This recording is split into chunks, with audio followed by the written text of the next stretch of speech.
সালাম আলাইকুম বন্ধুরা, শুভ সকালবেলা। পবিত্র শুক্রবারের দিন, জুম্মার দিন।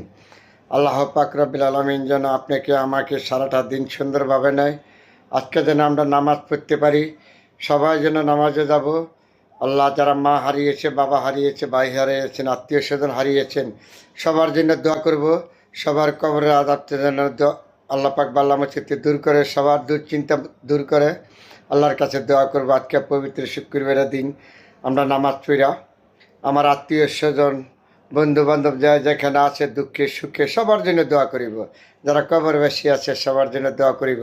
যারা বাবা হারিয়েছেন, মা হারিয়েছেন, আমরা সবার জন্য দোয়া করিব। আজকে এই পবিত্র শুক্রবারের দিন, জুম্মার দিন, আমাদের গরিবের জন্য বিশাল বড় একটা দিন।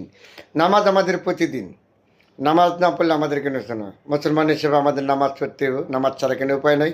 তারপরে আজকে পবিত্র শুক্রবারের দিন হিসাবে সবার প্রতি রইল আন্তরিক অভিনন্দন, শুভেচ্ছা।